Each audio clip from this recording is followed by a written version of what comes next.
Lorsque de vastes amas de soleil ont explosé, déchirant les planètes et attirant toute la matière vers eux, un brouillard blanc grisâtre omniprésent est apparu. À l'intérieur se tenait Klein, portant un chapeau de forme en demi-soie et un long trench coat noir, sa silhouette légèrement déformée alors qu'il faisait face à Supernova Dominator, l'un des grands anciens dominateurs. Au même moment, Klein sentit une ombre presque intouchable émergeant d'une dimension supérieure. Il a scruté les fils du corps spirituel, se préparant à les interférer, les manipuler, les influencer et les perturber. Surveillant de haute dimension. C'était un grand vieux dominateur capable de contrer des capacités telles que le parasitisme, les marionnettes et le clignotement. Il brandissait le symbole correspondant, dimensionnalité. Depuis les dimensions supérieures ou inférieures, les fils du corps spirituel étaient tangibles et réels, quelque chose qui pouvait être touché. Blink n'autorisait les mouvements qu'à petite échelle, tandis que les parasités étaient liés ensemble en une seule entité. Cela a rendu inefficace la nature unique et omniprésente des avatars du Seigneur des Mystères. Le combat contre le surveillant de haute dimension ne pouvait s'appuyer que sur le véritable corps de Klein. Ainsi, tant que le champ de bataille contenait le surveillant de haute dimension, Klein ne pouvait exploiter que les symbolismes des piliers tout en affrontant un grand ancien dominateur supplémentaire. Cependant, dans une situation en tête-à-tête, le symbolisme dimensionnel du surveillant de haute dimension n'a pas complètement supprimé le symbolisme du changement du Seigneur des Mystères, qui incluait l'espace-temps. Ces forces se contrecarraient mutuellement. Tout comme le roi de l'espace-temps pouvait empêcher le Seigneur des dimensions de traverser librement les dimensions, Klein pouvait s'appuyer sur un symbolisme comme la folie pour inverser la tendance contre le surveillant de la haute dimension.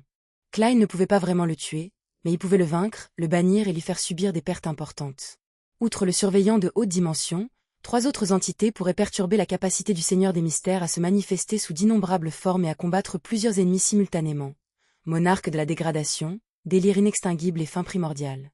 Les symboles de dégradation et de mort certaines du monarque de la dégradation faisaient en sorte que la mort d'un avatar était égale à la mort du corps principal, et la décomposition d'une image rémanente était égale à la décomposition du corps principal. Les délires inextinguibles semblaient partager son origine avec la psyché résiduelle du créateur originel au sein des caractéristiques du Beyondé. C'était la source de tous les délires, capable d'ignorer l'interférence des marionnettes, des avatars et des images rémanentes pour projeter directement sa voix dans les séphiros et les unicités, transmettant sa folie et implantant son intention. De plus, il n'avait pas de véritable forme physique mais s'attachait à certains objets, leur faisant présenter des couleurs ou des apparences spécifiques. Primordial 1G symbolisait l'instinct de convergence. Grâce à ce mécanisme, il pouvait attirer de force le véritable corps de Klein à ses côtés. De plus, s'il dévorait un avatar ou une marionnette, il pourrait absorber et effacer les capacités correspondantes, réduisant voire annulant temporairement leur influence symbolique. Sans ces 4 grands vieux dominateurs, le Seigneur des Mystères Klein serait sans aucun doute capable de repousser seuls les 4 autres. Même s'il n'obtiendrait peut-être pas une victoire décisive, il ne perdrait certainement pas et ne leur permettrait pas de perturber de manière significative d'autres champs de bataille.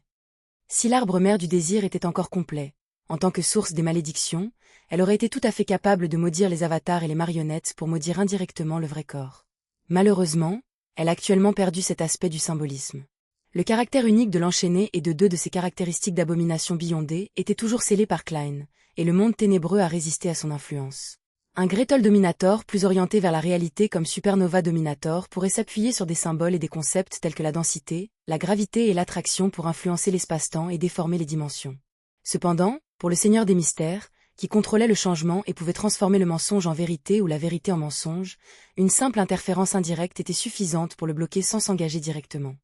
Le cercle de l'inévitabilité brandissait des symboles du passé, du présent, du futur, du cycle et du destin, qui pouvaient théoriquement avoir un impact sur les avatars, les marionnettes et la capacité de cligner des yeux. Cependant, cela a été efficacement contré par la combinaison de Klein des concepts de roi de l'espace-temps, de phare du destin et d'erreur. Si le Seigneur des Mystères manquait de l'un de ces concepts ciblés, le cercle de l'inévitabilité aurait une chance d'inverser la suppression ou même de prendre le dessus. Mais Klein avait les 3. Le roi de l'espace-temps a contré le passé, le présent et le futur et le phare du destin a contré le cycle, et l'erreur a contré le destin. Les symbolismes de la déesse du destin étaient principalement centrés sur le domaine du destin, en particulier sur la manipulation consciente, ce qui faisait d'elle un adversaire attrayant pour le symbolisme de la folie du phare du destin. Quant à son autre symbolisme important, la vie éternelle, Klein n'avait pas l'intention de la tuer, cela ne posait donc aucune préoccupation majeure. Sur la base de collecte de renseignements, de divination et de prophéties antérieures, Klein a compris depuis longtemps quelles entités intercepter et lesquelles rediriger ailleurs. Son espoir était de repousser seuls 3 ou 4 grands dominateurs, créant ainsi des opportunités de percer sur d'autres champs de bataille. Comment guider les grands vieux dominateurs indésirables vers d'autres endroits tout en gardant ceux destinés au confinement? Au-delà du recours à la tromperie et à la tromperie, il faut également avoir une compréhension générale des objectifs de ces grands vieux dominateurs. C'était l'un des préparatifs que Klein avait fait au cours du mois dernier. Le surveillant de la haute dimension désirait des séphiros liés aux règles, à l'ordre et à l'espace-temps. Grâce à la divination et à la prophétie, Klein a déduit qu'il recherchait soit la nation du désordre, soit le fleuve des ténèbres éternelles. Si les grands anciens dominateurs concentraient leurs efforts pour repousser le Seigneur des Mystères dans son cercueil, le surveillant de haute dimension chercherait également probablement à s'adapter au caractère unique de la porte et des chemins d'erreur et à prendre le contrôle du château de Séphira. Inextinguible Ravigne était très susceptible de convoiter la lande de la connaissance et visait à contrôler la mer du chaos, en s'adaptant aux particularités du pendu, de la tour blanche et des voies visionnaires. Primordial Ingé ne manquerait aucune opportunité liée au chaos ou aux qualités primordiales. Son objectif semblait être de consommer la cité de la calamité, d'ingérer mais pas de digérer la mer du chaos, et d'absorber les particularités de la voie du pendu et d'autres. Cependant, Klein soupçonnait que Primordial Ingé pourrait perdre le contrôle de son instinct de convergence et avaler directement la mer du chaos. Si cela se produisait, la situation deviendrait encore plus complexe et problématique. Le monarque de la décomposition était relativement facile à déduire. Ses objectifs étaient soit la cité de la calamité, soit la rivière des ténèbres éternelles, bien qu'il ne puisse en choisir qu'un. L'arbre mère du désir donnerait la priorité à la récupération du monde ténébreux et de ses caractéristiques d'unicité et de séquence un billon D correspondantes. C'était une pulsion instinctive de sa divinité. Le cercle de l'inévitabilité était sans aucun doute celui qui convoitait le plus la clé de lumière. Cependant, la cité de la calamité et la rivière des ténèbres éternelles étaient également à sa portée, car ces chemins symbolisaient les conclusions destinées et diverses calamités. De plus, à l'instar du surveillant de haute dimension, si le Seigneur des Mystères était vaincu dans un effort commun, le cercle de l'inévitabilité n'hésiterait pas à prendre le contrôle du château de Séphira et à s'adapter aux particularités des voies du fou et de l'erreur. Les objectifs de Supernova Dominator étaient plus difficiles à identifier. Klein a émis l'hypothèse qu'il souhaitait que la cité de la calamité incarne le symbolisme de la catastrophe universelle, la lande de la connaissance pour enrichir ses systèmes stellaires et ses civilisations, et la nation du désordre pour compléter l'ordre et les règles au-delà de la mécanique céleste. De plus, il était probablement intéressé par la mer du chaos et les particularités des voies du soleil et des tempêtes. La déesse du destin a également donné la priorité à la clé de lumière. Cependant, si le château de Séphira restait vacant, ses objectifs s'aligneraient sur le cercle de l'inévitabilité. Quant à la mer du chaos et aux particularités associées de la tour blanche et des voies visionnaires, Klein a estimé qu'il y avait une certaine probabilité de son intérêt. Ayant à peu près compris ses intentions, Klein avait déjà un plan sur la marche à suivre. Premièrement, il n'a pas greffé le royaume bouddhiste du continent occidental ou le monde ténébreux quelque part près de chez lui. Au lieu de cela, il s'est détaché de manière proactive du monde astral. Soudain, à une hauteur infinie surplombant le monde entier, le Seigneur des Mystères Klein, portant des gants noirs, un trench coat sombre et tenant une canne incrustée d'étoiles, est apparu. Il était extraordinairement immense, dominant toute la création.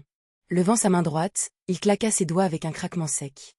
Avec ce mouvement, un brouillard blanc grisâtre a immédiatement enveloppé le monde des esprits, couvrant le monde des esprits de l'univers entier. Supernova Dominator, High Dimensional Oversea et autres grands vieux dominateurs ont instantanément perdu leur connexion avec le monde des esprits et ne pouvaient plus exercer aucune influence sur le Seigneur des Mystères, le dominateur du monde des esprits. C'était une utilisation directe du symbolisme du pilier. À partir de ce moment, pendant une période déterminée, aucune créature ne pouvait entrer dans le monde des esprits sans la permission explicite de Klein. Toutes leurs capacités, autorités et symboles liés au monde des esprits ont été rendus inefficaces. Les trois piliers différaient considérablement dans la manière dont ils utilisaient leurs symboles respectifs.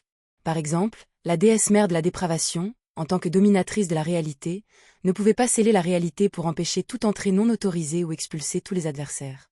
De telles actions étaient irréalisables. Elles ne pouvaient qu'imposer un effet d'affaiblissement continu aux cibles dans la réalité. Cependant, d'un autre côté, la réalité était le fondement de l'univers. À moins que tout ne se termine, la réalité existerait éternellement. Ainsi, la déesse mère de la dépravation possédait la caractéristique d'indestructibilité, pour ne jamais périr. Aussi longtemps qu'elle le souhaitait, elle ne pouvait être ni déplacée ni scellée. Pendant que le Seigneur des Mystères scellait le monde des esprits, Lumian, avec 3 têtes et 6 bras, attendait que sa cible apparaisse. Puisqu'il n'était pas encore mort ou effondré, il était temps d'exécuter la phase suivante du plan. Le plan était le suivant: prendre l'initiative et dévorer un grand vieux dominateur.